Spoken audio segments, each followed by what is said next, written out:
سعداء بمواصلة هذا البلاطو الخاص بكان أقل من 17 سنة. المنتخب الوطني يقصى في الدور ربع النهائي، وبذلك أمل الذهاب إلى البيرو لمونديال هذه الفئة راح من المنتخب الجزائري الذي انهزم ب3 أهداف مقابل 0. لكن الحدث ربما الحديث في هذه الدقائق القليلة نتحدث عن التحكيم. محمد، نبدأ بالتحكيم، ربما خاصة في بغض النظر عن ضربة الجزاء أو لا، ستكون الصور حاضرة إن شاء الله. كذلك فيه خطأ في وسط الميدان جاء على إثره بعدها الهدف، لأنه الحكم ربما لم يعلن عن الخطأ، وبذلك الفار سجل الهدف واحتسب لصالح المغرب.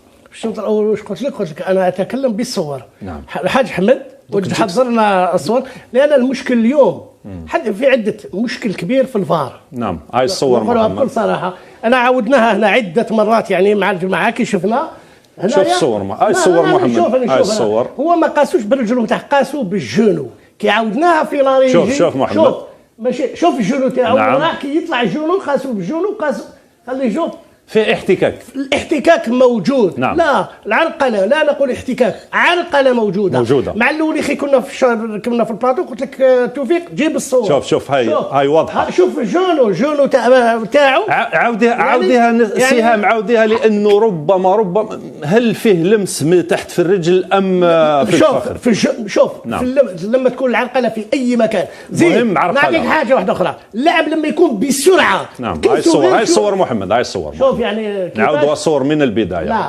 هذه اللقطه الاولى قلنا عليها فيها الصوره مقربه، فيها الصوره لا ليست هذه. كاين صوره واحده اخرى فيها صوره نعم، فيها شفناها يعني. هاي هنا، هاي شوف الرجل تاعو زاد طلعت. بعدها فيها صوره اقرب، زاد طلعت. لاخذش لا شوف الصوره، هاي الصوره الاقرب وين قاسوا. زيد خليه تزيد طلع. قاسوا ها وين قاسوا، زاد طلع رجله، يعني العرقله موجوده. ضربة جزاء صحيحه شرعيه. الحكم لماذا غبار عليه؟ المشكله هنا، المشكله في الفار اليوم، المشكل في الفار. نعم. حتى الحكم مع لم يعلن عن ضربة جزاء. كان بإمكانه الإعلان. كان بإمكانه. نعم. أعلن عليها، خلي الفار يقول لك ماشي ضربة جزاء. نعم. أعلن عليها كذا. ما حتى ما تروح وتشوف تتأكد وكذا، لأنه لو أعلن عن ضربة جزاء وراح شاف الفار كان يأكد على ضربة جزاء. هنا يعني بكل صراحة المشكل تاني كما شفنا البارح السيتي والريال. المشكل نعم. في الفار. الصورة يعني الثانية موجودة.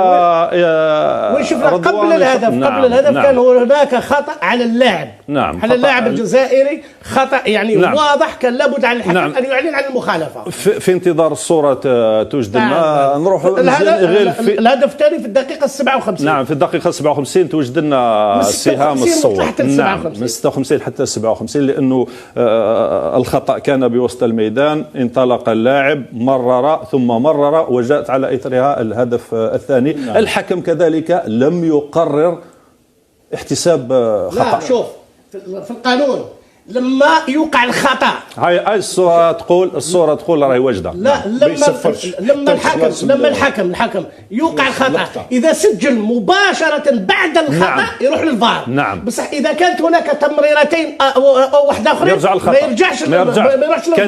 كان يصفر الخطأ. نعم. هنا في اللحظة لم يعلن عن الخطأ. نعم. كان هناك خطأ، يعني تاكل بدو بيي اللاعب راح ليه، يعني بكل. نعم. صراحة لم يعلن عن الخطأ. نعم، وفي انتظار الصور إيغيل. رغم هذا أنه المنتخب الوطني يقصي، ولكن ما نقصيوش على هالو الشبان، لأنهم شبان ما زالهم صغار السن. احنا قلنا باللي في هذه المرحلة تاع الشبان تاعنا مازال ما كملوش كل، ربما التكوين تاعهم مش ما تمش يعني. نعم. لأن شفنا بعض النقائص واضحة يعني بكل صراحة، يعني حتى من الناحية الفردية، من الناحية الجماعية النقص باين. والمقارنة مع الفرق الأخرى لأكثر نضج، وربما أكثر من ناحية التكوين في مرحلة أكبر من فريقنا. ولكن لما حاولوا أن يلعبوا هذا الشبان، حاولوا. نعم. أن يتمتعون باللعب، شفنا باللي كان ممكن أن يديروا مقابلة. نعم. أخرى كانوا يمتعوا نفسهم، وممكن يمتعوا حتى الجمهور. نعم. ولكن هذه هي كرة القدم. نعم. وتحدثنا في بداية هذا البلاطو امين انه قلنا الدفاع اخطاء في الدفاع، تلقى 4 أهداف الان 7 أهداف، وبالفعل الهدف الاول جاء عن خطأ دفاعي، وكل الاهداف عن طريق هفوات. نعم. شفنا مرتدات من عند المنافس ربما خلت، لان تمركز لاعبين. الشيخ تكلم عن الانضباط التكتيكي عن لاعبين، ما ننساوش بان هذو اقل من 17 سنه، ليسوا لاعبين اكابر. نعم. كنا نتمنوا لو اهله ربما كانت تكون انتفاضه وفرصه لهم في المونديال. نعم. وقبل الذهاب الى لقطه الهدف الثاني، حسين حتى في الهجوم ربما وكرات ما وصلتوش كرات. انا اظن في كل المقابلات ما كانتش مسانده ديال اناطوف، لان واحد في قدام 4 مدافعين لازم تكون المسانده، اللي هو محتاج يعني يتحرك كثير، لازم في كل مره يكون واحد او اثنين. هذا كان معزول. نعم معزول. اما بالنسبه انا حبيت نتكلم مع الحكام. انا نعم. هاي الصوره، اعطينا صوره. مسؤول على هذا الشيء، ولكن بالنسبه لي هاي الصوره لا، منذ البدايه سهام، منذ البدايه من فضلك، لانه الخطا نشوفوا الخطا وبعدين نروحوا. شكرا. لذلك تفضل حسين، تفضل. نعم، لذلك اقول ما كاينش في المستوى كاع تاع المقابله، حجم المقابله.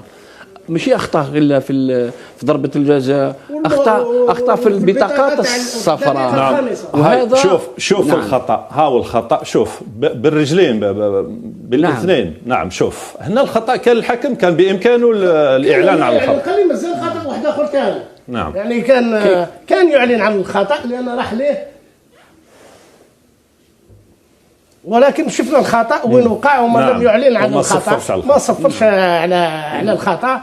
هنايا واش هاي العرض البطيء. شوف العرض البطيء، شوف كيف راح ليه. هذه اللي كنت الصوره اللي كنت ابحث عنها. هذيك عاود شوف راح ليه من خلف دو بيي كما نقولوا. حتى النية كيف راح. شوف خليه يروح، شوف وين راح. بطاقه حمراء. شوف هنايا وين راح ليه. هنا كان يعلن عن المخالفه. لو اعلن عن المخالفه ما كانش يجي الهدف الثاني. يعني شوف سبق الرجل يعني طوندو، بيي طوندو. كي يكون بيي طوندو معناتها كاين يعني بروجي كبير. نعم. ماهوش النية راح يلعب الكرة. نعم. راح لعب رجل. نعم. اللاعب. هنا الخطأ اللي ارتكبه الحكم لم يعلن، ومن ثم بعد ذلك جاء الهدف. ورغم هذا المنتخب الوطني يقصى من المنافسة، وبذلك راح أمل المونديال غير مزيان.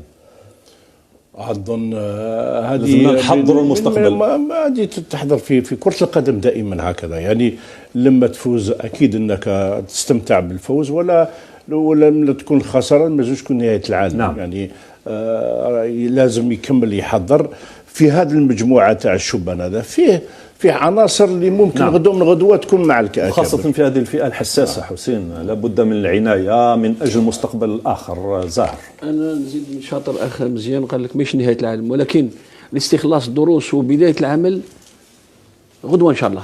ماشي لما يجوا المقابلات نجيبوا اللاعبين ونحضروا لهم، لأن هذه المقابلة سيدي سيك عامين 4 سنين تبدأ تعمل منك. نعم. وفي هذا السن لا تهم النتائج، لا تهم الألقاب بقدر ما تهم يعني أنه اللاعبين نصقلوهم موهبة، نصقلوهم كيف يلعبوا كرة القدم من الناحية التكتيكية، من الناحية الفنية، وكذلك البدنية. توفيق. هيئوهم مستقبلا. ما لازمش نقصوا على هذا. نعم. اللاعبين لأنهم أقل من 17 سنة. نتمنى ان شاء الله باش ندوه درس، لان عده مرات نقولوا دروس. نعم. صح. لكن الان لازم ندوه درس ونعمل للمدى البعيد ليس للمدى القريب. ما نروحوش نعمل الا على جال دوره ولا المدى البعيد. ربما راح يعطينا فرص كثيره، حتى فيه لاعبين اخرين نعطوهم فرص ان شاء الله. وهذا المنتخب ان شاء الله يزيد يكمل على هذا المنوال. لما لا، كما قال الشيخ فيه لاعبين 3 أو 4 لاعبين او 5 لاعبين او 6 لاعبين، ان شاء الله تكون فيها استمراريه ان شاء الله. ان شاء الله. محمد حركني بزاف. لا معليش تحكيم هذا لا مع توفيق ضغط ايجابي. التحكيم هذا هو محمد. لا احنا من اجل الحقيقه، من اجل اظهار الحقيقه. لا المشكل ها شفت البارح السيتي والريال الفار واش دار. نعم. المشكله تاع الفار. نعم. شكرا لك محمد زكريني. حسين شكرا شيخ مزيان.